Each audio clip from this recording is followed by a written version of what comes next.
Hello, thank you for attending my dog separation anxiety webinar. My name is Khris Erickson. I have been a dog trainer for over 20 years. I am a certified professional dog trainer, knowledge assessed. I am also a certified separation anxiety pro trainer. Here's the disclaimer that basically just says that the webinar is for educational purposes only. If you would like to read the entire thing, you may hit pause on the video and go at your own pace. So when we talk about separation anxiety, first of all, we need to find out if the dog actually has separation anxiety or not. And one of the things I look for are behaviors that are possibly created by the dog being anxious that only occur when the human isn't home, or they only occur at a greater intensity when the human isn't home. This is a list of behaviors that typically the owners will notice. They're what I consider the big symptoms of separation anxiety. These are the things that dogs will do that the owners will see as a signal that the dog is having issues when they are gone. Oftentimes, the vocalizations, the barking and howling, are things that the owner discovers when their neighbors complain. So especially people that live in condos or apartment buildings, the neighbors will let them know, hey, you were gone yesterday afternoon and the dog never stopped barking the entire time you were gone, and this is pretty typical whenever you leave. Separation anxiety is classified as a phobia, and by definition, a phobia is an unrealistic fear. In this case, the dog is afraid of being left home alone without their humans. And it's important to understand that because it is a panic disorder, that the dog really doesn't have any control over their actions. Those behaviors that I mentioned in the previous slide are things that the dog does because they have anxiety. They're not separate behavior issues from the separation anxiety. So when somebody says, my dog has separation anxiety, how do I keep him from destroying the carpeting in front of the door? Or how do I keep my dog from barking nonstop? Those are symptoms of a bigger issue. The way you resolve those behavior issues is by resolving the thing that is triggering that, which is you need to resolve the separation anxiety. You can't just resolve the behavior issues that are created by the separation anxiety. Separation anxiety has two different categories. There is isolation anxiety, which is the more common form of separation anxiety, and this is where the dog panics when their humans leave. Now, contrary to what you often hear, having other pets in the home does not alleviate anxiety in most of the separation anxiety cases that are out there. It can help in some cases, but in most cases it really doesn't. It's all about the humans leaving and the dog being home without their humans. This one's a little bit more difficult to handle because this is where the dog is not only panicking when left without any humans in the house, but panics when that one person the dog is hyper attached to leaves. So sometimes it's a pair of people, but most often it's one person. So that one person leaves, the dog starts to have anxiety and starts to panic, even if there are other people in the home with the dog.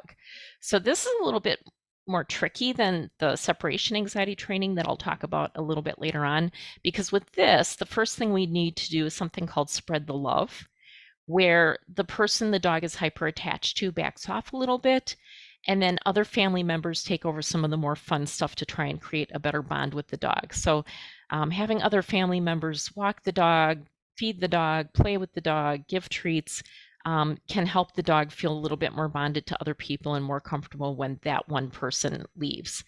It can also be really helpful to find outside dog sitters that are going to be regularly interacting with the dog that can spread the love and get that dog bonded to them. And the reason this is important is that if the dog always panics whenever the owner leaves and the dog is left with other people, that owner has a lot less freedom in their routine in their life because they're going to always be worried about the dog. So getting other people to be bonded to the dog will give that owner a little bit more freedom. So we have to think about what is going on in the brain. So my background is not neurology, but this is what I understand from doing research on panic disorders and phobias. So with separation anxiety, the dog is paying attention to the owner. The dog knows that when the owner does certain things that they are going to leave the dog home alone. And at that point, the dog says, "You are in extreme danger." And the body starts to produce cortisol and adrenaline. And then as it escalates, the dog goes into fight or flight mode, and the dog desperately tries to escape from the dangerous environment he's in. So again, it's an irrational fear. So even though the dog is completely safe, the dog doesn't feel safe. At that point, the rational part of the brain shuts down. The behaviors are not rational because the dog is not thinking properly. And some dogs go into a freeze response where they shut down. I have video of this a little bit later on so that you'll be able to see that. This is a video that a former client sent to me before we started working together. So this is very, very typical of separation anxiety. You can see she's going to leave, and then shortly after that, the dog starts to panic.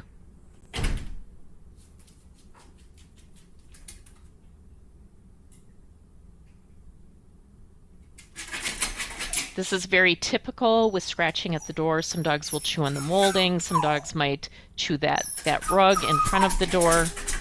A lot of vocalizations. 8 minutes later, this is what the dog is still doing.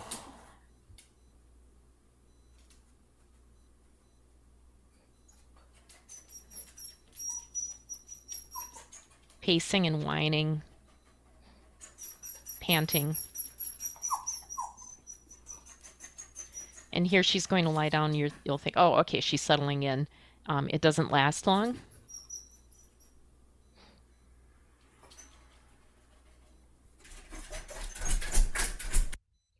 And now we're 16 minutes into the absence. And the dog is still frantic.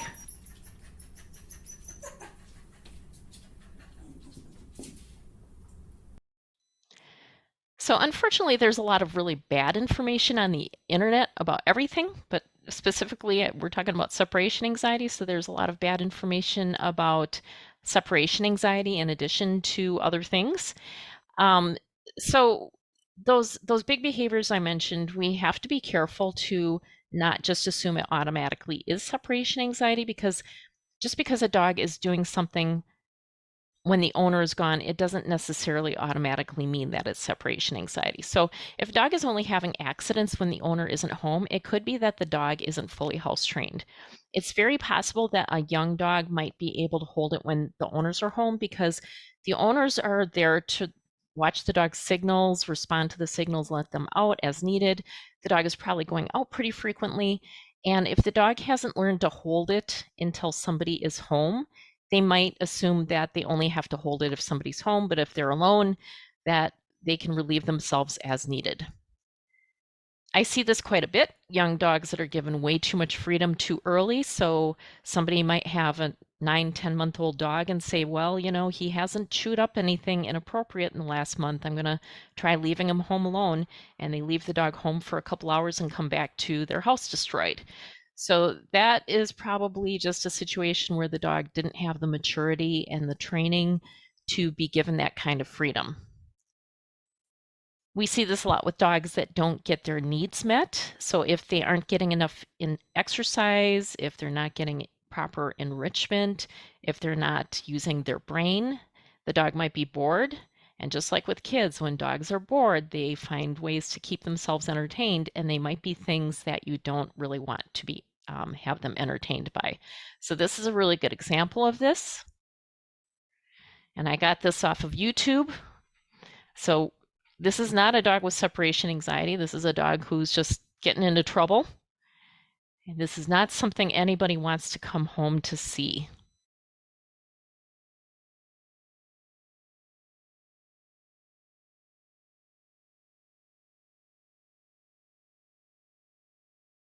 If you have a dog who tends to bark really easily at things that they see or hear outside of the house, you might have a dog who's barking quite a bit during the day, and it isn't necessarily anxiety triggered vocalization. It might just be more that the dog is just very reactive to things. you could have a dog who's anxious about other things in the environment. So if you have a dog who has separation anxiety-like behaviors some days but not other days, it most likely is not separation anxiety. Then you want to think about, is there construction going on in the area? Are there storms moving in? Is there something in the environment that makes the dog feel anxious? Confinement anxiety is really common. A dog might have issues when they are left home in a crate or an exercise pen, but they might be just fine when they're left loose. And this is a really good example of this. This is a former client of mine, Olive. They came to me because they wanted to find out why she was vocalizing like this when she was in her exercise pen. She would do this the entire time. So I did an assessment with her, and this is actually running video. It's not a still picture. They walked out the door. She was loose in the house, and she did this for 5 minutes. So we were able to determine it was not separation anxiety. She had a confinement issue.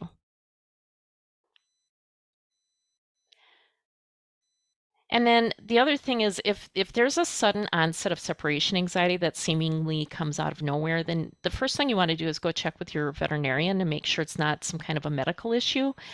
So geriatric dogs can have a form of dementia called canine cognitive disorder, and a lot of the behaviors with geriatric dogs that have this can look like separation anxiety. Dogs might be incontinent because of a medical condition, and the incontinence might only show up if there's nobody there to let the dog out. And pain can cause some anxiety type behaviors too. So what causes separation anxiety? We actually are not 100% sure. We have some theories. There is most likely a genetic component to separation anxiety. We know that with people when people have anxiety disorders, it's typically there's a family history of anxiety disorders. And we also know that if somebody has a predisposition to anxiety, it's typically triggered by an outside source. It's very probable that that is also the case with dogs.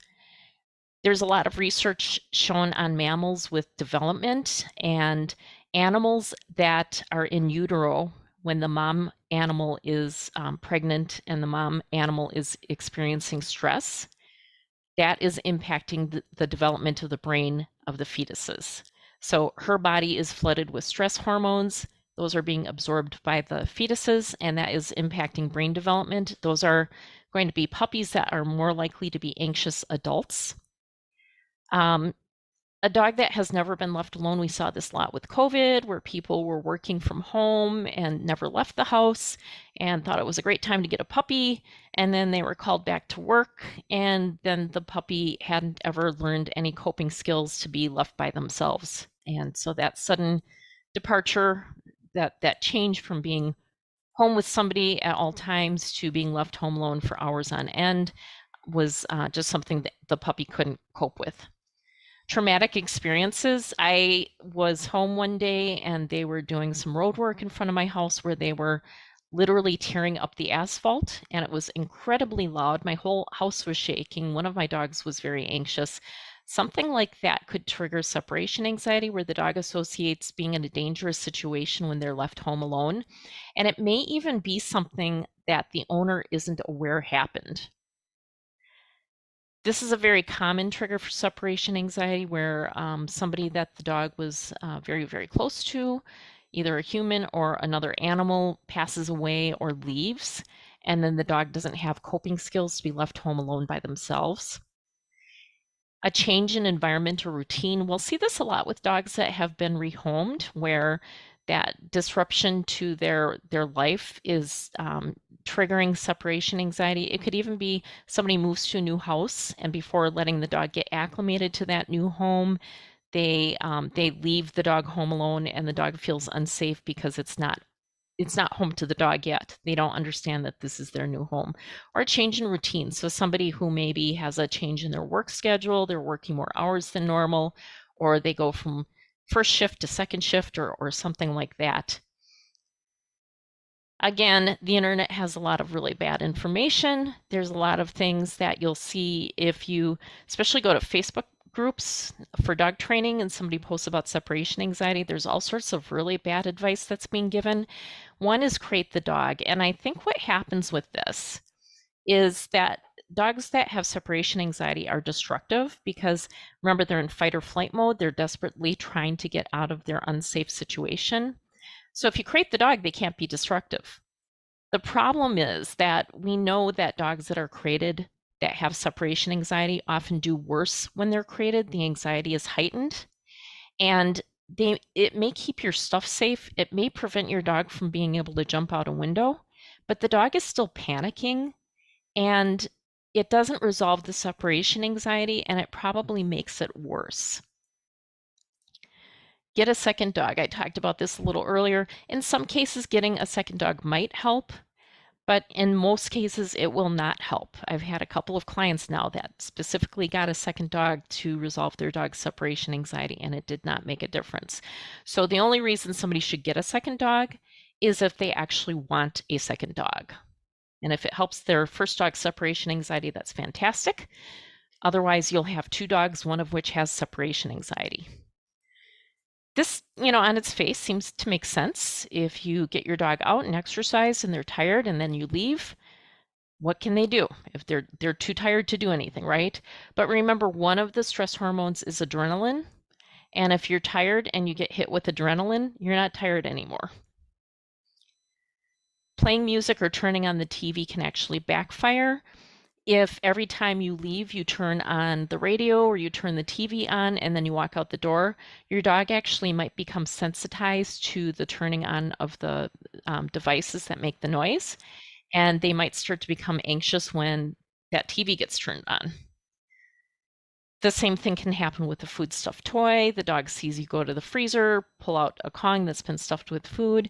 It triggers the anxiety. But then the other problem with giving a food stuffed toy is that many, many dogs with separation anxiety will not eat if they have food and the owner leaves. This one always kind of makes me laugh. Your whole house smells like you. Every place you sit, every place you walk smells like you. So you don't need to leave something with a stronger scent. You're pretty much wherever your dog is, they can smell you. Remember, we've got 5 million scent receptors. They've got 250 million. So they've got a lot more scent receptors. They have a much better sense of smell than we do. They can smell you just fine without you leaving a sweaty shirt for them. Let them cry it out. I talked to somebody whose dog was left home alone for 5 hours and the dog vocalized for the entire time. They are panicking the entire time the owner's gone, and crying it out is not going to resolve their separation anxiety. This one, ignore before you leave and when you return. There's actually a pilot study that was done. It was not done with separation anxiety dogs, but it was done with dogs that were left with a stranger. And there were only 10 dogs in the pilot program. So there's definitely more research that needs to be done.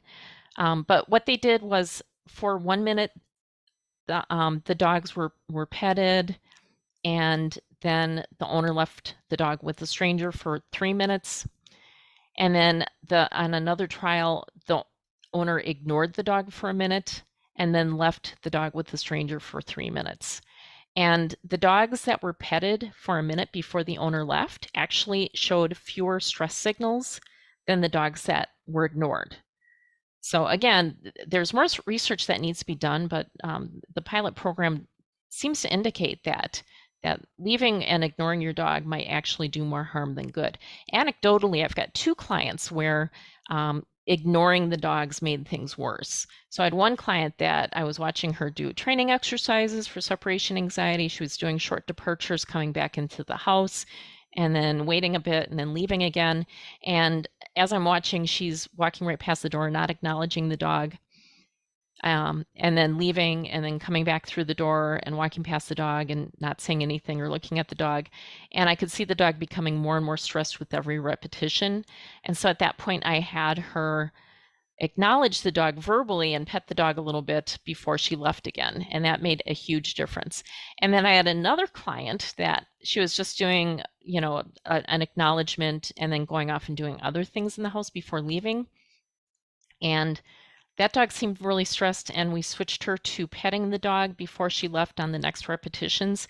And that dog actually was a lot more relaxed on those subsequent repetitions of departures. Leave 5 minutes and gradually increase the time. 5 minutes doesn't seem like a very long time unless you are in a phobic state and you're panicking. So 5 minutes is an eternity when you're terrified. This is kind of what we do, but it's not on the right track as far as time length. And I'll talk a little bit about that as we go to the next couple of slides. So I just talked about all the stuff that doesn't work to resolve separation anxiety. So now it's time to tell you what actually does work to resolve it. We use something called systematic desensitization. It is also known as exposure therapy. It is something that therapists use with people that have phobias. And what you do is you figure out at what point is the dog not totally panic-stricken when the owner leaves? At what point in the departure process? And then that is your starting point. You want to start where the animal is not displaying any anxiety behaviors. And then once the dog learns that, hey, I can be safe for this very short amount of time, then you gradually, over a very long period, increase the amount of time that the dog is left home alone. So a lot of times when dogs are being treated for behavior issues, dog trainers will use desensitization, but they'll also use something called counter conditioning. So with counter conditioning, what we do is we pair something that the dog is afraid of with something that the dog loves. So with a lot of times we'll use food. So if my dog is afraid of men with beards, if my dog sees a man with a beard, I'm going to give him a treat. And over time, if every time the dog looks at a man with a beard and gets a treat, the dog will start to feel really good when they see a man with a beard, because that predicts that the treat is going to be coming. So we don't actually use counter conditioning with separation anxiety, even though it seems like that should make sense. They did a study where they used counter conditioning along with desensitization with one group of dogs that had separation anxiety. And then with another group of dogs, they used just desensitization. So one group had food and desensitization, the other group had no food. What they found was that both groups of dogs made very similar progress. And the conclusion of the study was that desensitization was the important part of the treatment program for separation anxiety, that counter conditioning didn't make an impact. So we don't use food in separation anxiety training because, again, that study did show that it didn't provide any better results than desensitization by itself. Again, a lot of dogs with separation anxiety aren't going to eat when the owner leaves because they are anxious. The food can predict the absence is about to occur. So you have that Kong that's in the freezer that's been stuffed with food. You go and grab the Kong and then you leave, and the dog starts to see the food stuffed toy and they start to go, oh, my owner's going to leave. And that becomes a trigger for the dog. And then the other thing is food can mask anxiety behaviors. So, think about if you're stressed, you come home from work, you've had a bad day, you grab that quart of ice cream or that, container of cookies and you start eating, and then the food's gone, your anxiety comes back. So was your stress covered up by the food, or was it resolved by the food? Most likely the stress was still there. It's just as you were eating, you didn't feel it quite as intensely. So if we're trying to figure out if a dog is feeling anxious or not and they're eating, we may not know if the dog is feeling better and feeling really comfortable with the absence of the owner, or if the dog is feeling anxiety and is just covered up by the eating. Food can help in a pinch as a management tool. We don't want to use it often, but let's say you have to go pick up your child from school and you'll be gone for a half an hour, and you know that your dog can only handle you being gone for 5 minutes. You might be able to give your dog a foodstuff Kong in that one situation to keep your dog from feeling the full intensity of the anxiety while you run out on that quick errand. So when I work with clients, I work with them remotely over Zoom. It's really important for me to be able to see what the dog is doing in a real life situation when the owner approaches the door or even leaves. And if I'm sitting on their couch in their living room, it's not a real life situation and I'm not getting a good sense of what is actually happening with the dog. So Zoom is the best way for me to do it. I have the owners set up the camera so that as we're going through the assessment, I can see the dog. Most dogs are going to go to the doorway that the owner is going to approach, and so I have the camera set up that way. We want to have the dog be loose instead of confined to a crate or an exercise pen because I need to make sure that it isn't confinement anxiety, that it actually is separation anxiety. And some dogs are going to become anxious before the owner even leaves. So I don't have the dog start with walking out the door and closing it behind them. I'll have them do a series of things just related to the door.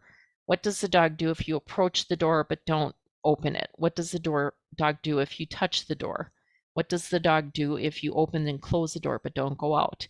And we work our way through all of these actions, and I'm watching the dog's body language the entire time. I'm looking for any anxiety signals, and I'm ending the assessment when I see signs of anxiety. I do not need to see the dog go into full-blown panic frantic mode. I just need to look for very, very subtle signs of anxiety because I'm looking for a starting point. I don't need to see what the dog does when they escalate. So any of these are going to be reasons for me to end an assessment. These are the more subtle signals, and they're going to be the signals that I might have to educate the owner to look for. And again, not every single dog is going to exhibit all of these. They're going to exhibit some of them, but we don't want to see any of these either on the assessment or on the training itself. So the assessment tells me at what point am I seeing that very subtle body language. So if the owner approaches the door and touches it and I see lip licking, then I know that we have to start before that point. So with some of my clients, we have to start with just doorway desensitization. They go through a series of things where they're just touching the door, then opening and closing the door, and working their way towards actually leaving. If the dog is fine until the owner closes the door behind them, the starting point is usually 10 to 15 seconds. I've never had a client be able to start at more than a minute. It's more common for that 10 or 15 seconds. And our goal is that we want these training exercises to be anxiety-free from the time the owner starts until the time the owner finishes. We don't want to see any anxiety. The goal of the exercises are to make the dog feel safe when the owner leaves. That's our criteria. Our priority is not to gain more time, even though that's what the owner wants. The owner wants to be gone for 2 hours. But if the dog feels safe every time you do a training exercise, you're going to start to gain time. And if you see anxiety signals and you just push through, like, oh, I heard a couple of whines, but I'm just going to push through, then what happens is the dog starts to trigger when you leave and you have to go back and start over. So it's better to be very conservative and go slowly and make sure that you're not seeing any anxiety before you increase the duration of your absence. This is a sample training plan. So not all of my clients would start here, but this would be one where the dog can be left on the other side of the door for about 30 seconds. So the target duration is in seconds. The first target duration is 15. And what we do is we have warm-up steps. So the owner would leave for 5 seconds, come back in, then they'd leave for 3 seconds, come back in, and work their way through the warm-up steps. The warm-up steps are set up so that the dog has some really easy departures. And by the time you get to the target duration, the dog thinks, okay, I just did all these warm-up steps, no big deal, I can do 15 seconds. Some dogs get really stressed with warm-up steps and we either have to eliminate them or reduce them. Some dogs love the warm-up steps because it gets them in the right frame of mind to do the target duration. So let's say the dog aces the 15-second exercise.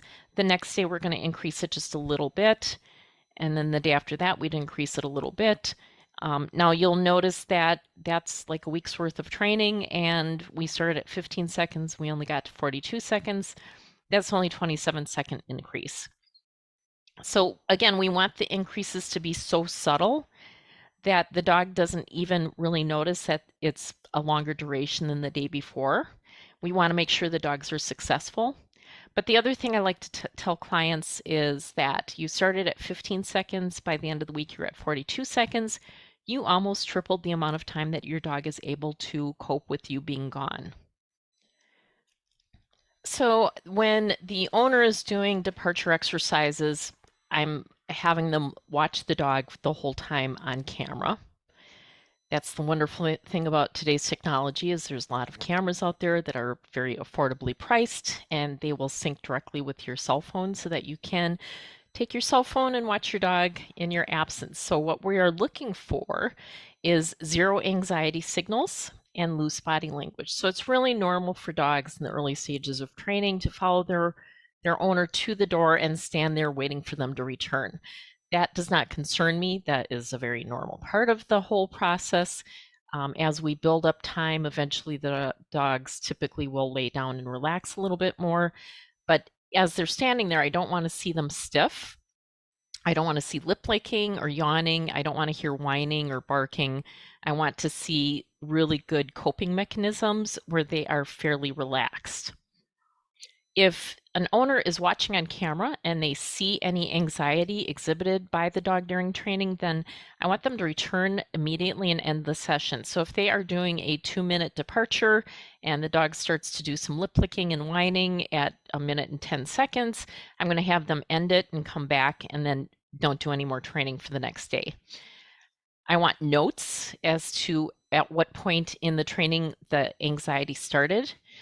It's also helpful if they make notes about anything that might be unusual about that day. So if they can tell me that, for instance, I had a client that made notes that they came home from work and then 15 minutes later did a departure exercise. And I think the dog was like, you just got home and now you're leaving again. And I think they needed to be home a little bit longer before they did a departure exercise. And that was my recommendation. So notes really help me modify the training and make recommendations to make sure that things go better. Sometimes dogs have a bad day, just like we have a bad day. So if there's a bad training exercise where the dog exhibits anxiety, I might assume it's just a one-off. I'm going to have them wait a day or two and try again. And if that's successful, that's great. We're going to keep going.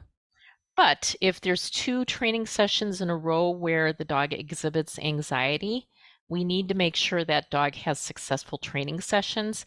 So we might have to go backwards and go to a shorter duration. So if two sessions in a row, the dog started to show anxiety at 1 minute and 10 seconds, I might pop them back to 45 seconds and work our way back forward again. So this particular video is a situation where the owner was doing departure exercises. She had an emergency. She had to leave the dog home alone.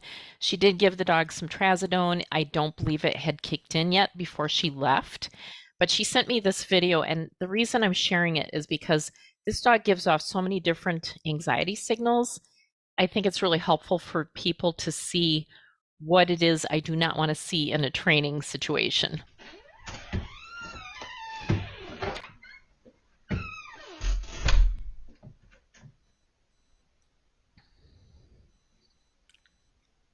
So I mentioned much earlier that some dogs will freeze. This is a very good example of a freeze. This is a very long freeze.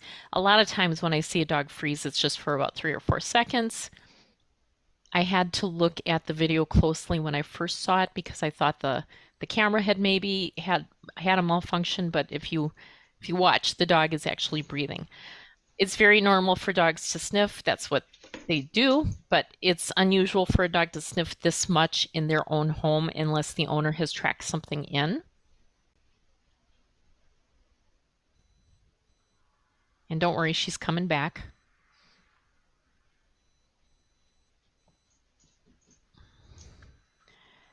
You can see some mouth movement. It's not a lip lick or a yawn, but she's opening and closing her mouth repetitively.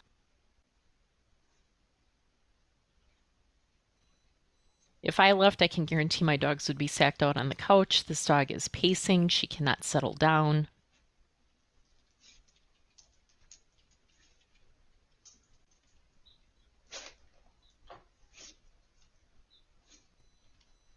There's lip licking, and then we're going to see a yawn in just a second. There's our yawn. Another freeze. This is the same dog that was in an earlier video where she was frantically scratching at the door. So these are different behaviors than what we saw in that earlier video. I think the trazodone does have a mild impact on her at this point.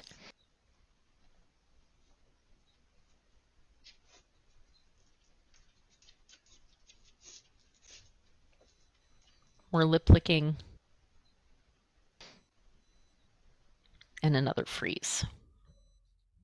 This is a little bit more subtle. This was a client of mine that thought that her dog did a really great job with the training, and I had to point out a few things to her. The dog has his nose plastered right up against that crack between the frame and the door, and you can't hear it on the video, but he's doing some deep inhalation sniffing. And then at one point he turns his head. You can see a really fast lip lick before he goes back to sniffing.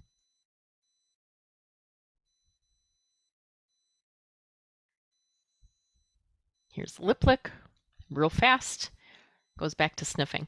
So we actually had to adjust the training because of this, because the dog actually was showing some subtle stress signals. So it's really, really important that if at all possible, the owner does not leave the dog home alone except for during training absences. And the reason for this is with the training, what we're trying to do is reframe the dog's experience of being home alone from one of being terrified and panic stricken to one where the dog has really good coping skills and they are relaxed. And if sometimes the owner is leaving the dog and the dog is panicking because they're way over threshold, and if sometimes they're doing training departures and the dog feels safe, it's like taking 2 steps forward and 1.5 steps back. You're going to have a really hard time making progress if the dog is feeling anxious. Now, not everybody is able to do something to prevent their dog from being left home alone. They may not be able to work from home or hire a dog sitter or take their dog to doggy daycare. So if somebody absolutely 100% can't suspend absences, my advice would be to minimize the absences as much as possible. Try and work around it as much as you can. We can change things up. So if somebody needs to leave their dog, I would make it look really different to what you're doing when you're doing a training absence. So maybe when you have an actual absence, your dog is left in one part of the house, and when you do a training absence, your dog is in another part of the house. And then I would say it's mandatory to talk to the vet about getting your dog on anti-anxiety medication. This is Dr. Elise Christensen, who is a veterinary behaviorist. She has a webinar out called Dose of Hope. There's part 1 and part 2. It's all about behavioral medication. It's fantastic. If you want to learn more about behavioral medication, I can highly recommend both part 1 and part 2.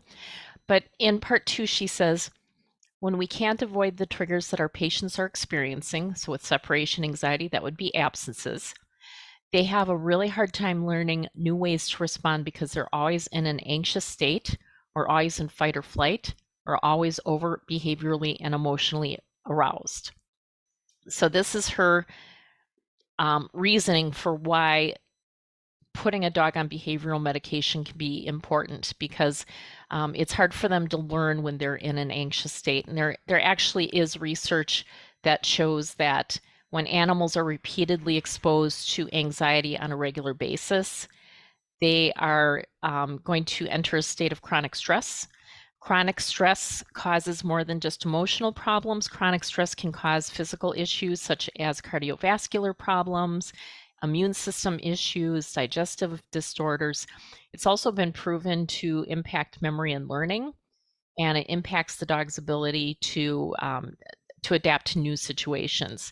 So with medication, it's changing the brain chemistry in such a way that the dog is able to be calmer and much more relaxed, and it puts them in a better emotional state for learning. So I think for any dog with separation anxiety, medications can be really not necessarily important, but they can be really beneficial.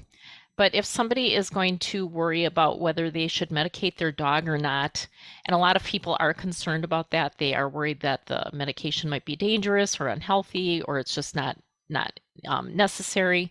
Um, I would say that if the dog is going to routinely be left home alone, I think it is an animal welfare issue to get that dog on medication. Just like if your dog is in severe physical pain, you'd want to give them pain medication to make them feel better. Dogs with separation anxiety, when they're left home alone, are in mental pain, and I think that humanely giving them medication to prevent that mental pain is the best thing for them. If the dog is hyper attached to one person in the household, again, we're going to try to spread the love, but that might go a little bit better if the dog is on anti-anxiety medication, and it might give their owner a little bit more freedom until that can be achieved. And then sometimes training will go really, really slowly, or you'll hit a roadblock and you stop making progress. Medication can be the thing that just kind of pushes the training forward. We know that that medication is effective and does make a difference.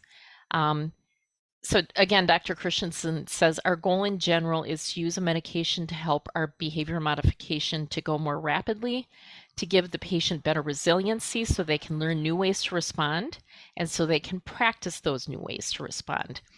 There are 2 studies that I know of that were done specifically on medication used with dogs that have separation anxiety. 2 different studies on 2 different types of medication.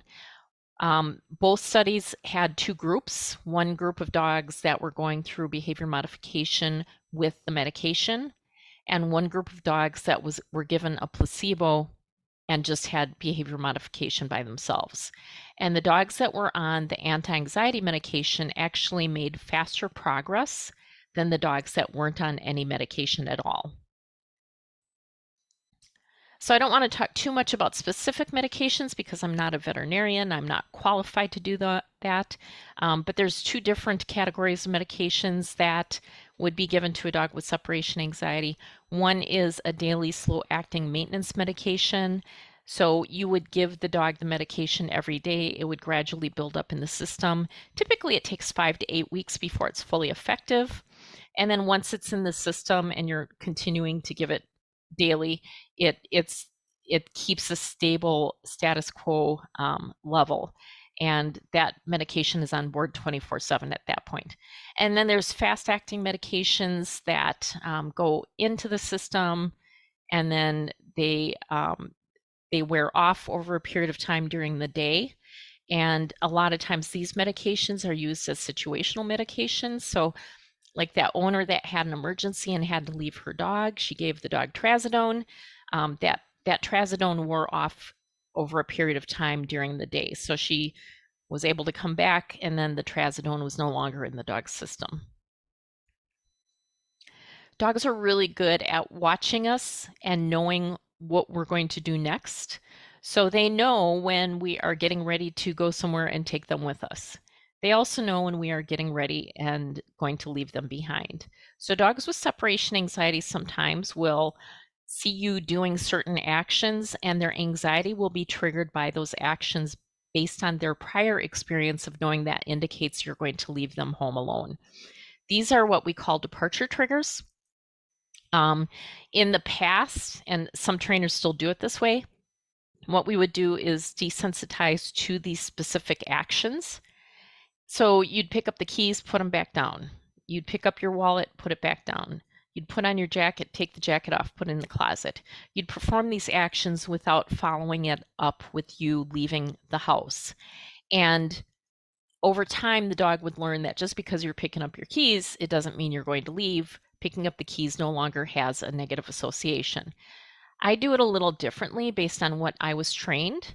And when we do departure exercises, we drop out all of these departure actions as much as possible. And what happens is the dog learns that you walking out the door is no big deal. And then after a while, when we have a good foundation of about 15 minutes worth of absence, we can start adding these back in. And at that point, they're not as big of a deal anymore. So There are things that we can't avoid. So if it's winter and you don't want to stand outside without a jacket, you might want to carry your jacket with you and put it on the other side of the door so it looks different than what you would do if you were actually going to leave your dog home alone when you go to work. There's things we can do to make sure that the training is a little bit more successful.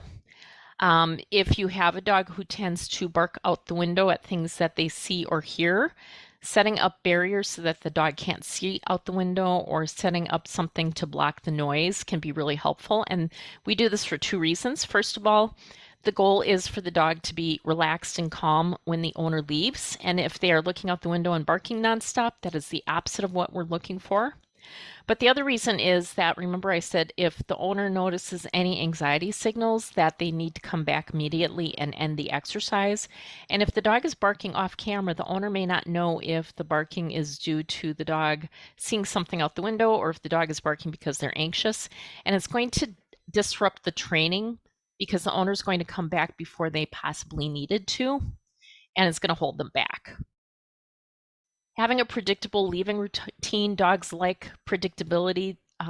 You don't ever want to sneak out and hope your dog doesn't notice that you left, because eventually they will notice you're not home and then they're going to panic.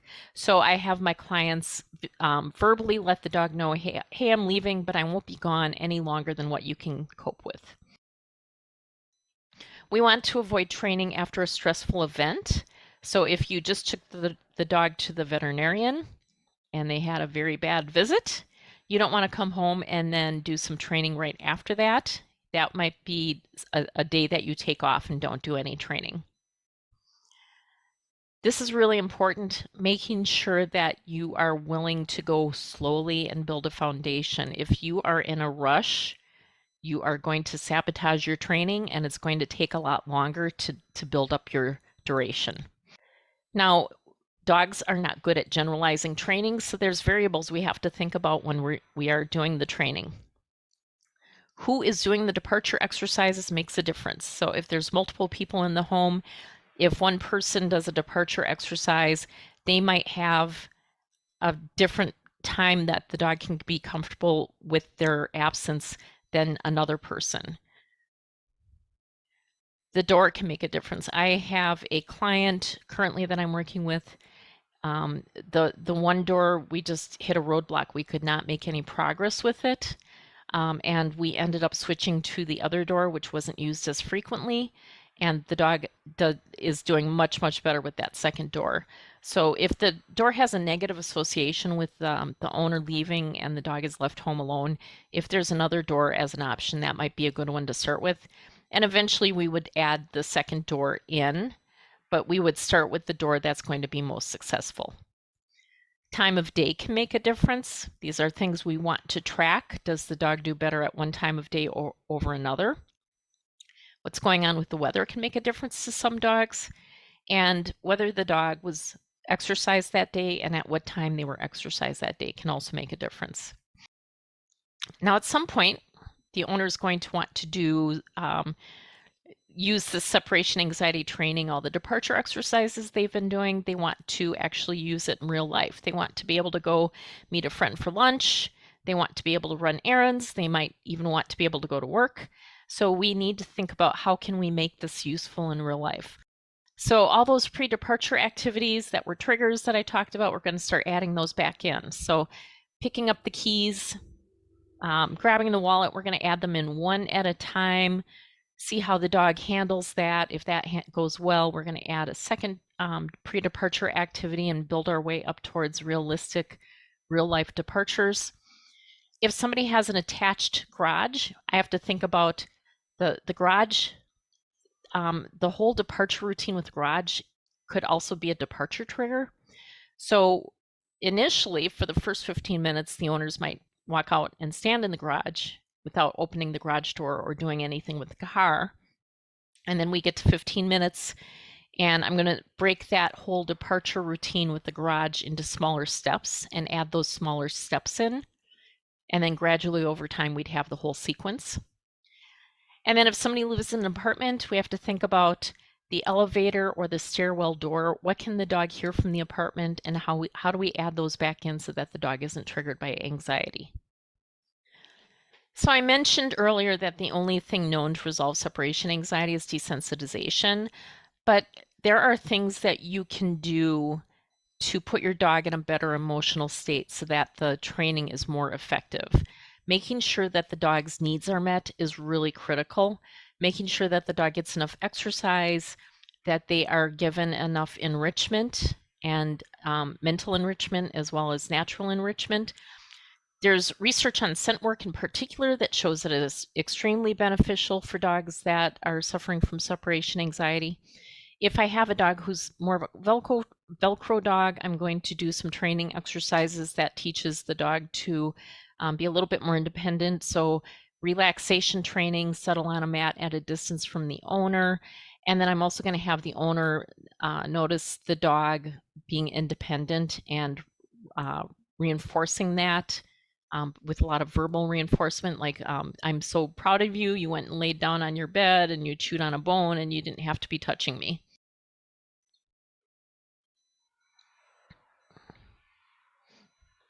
So everyone wants to know, how long is it going to take? At what point will my dog be good enough that I can go shopping?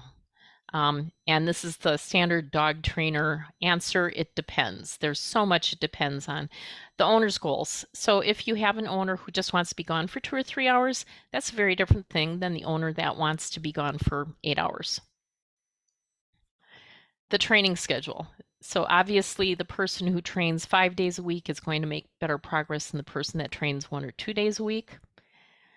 How long has the dog had separation anxiety? If a dog has had separation anxiety for 7 years, that's very different than the dog who just developed it a few months earlier.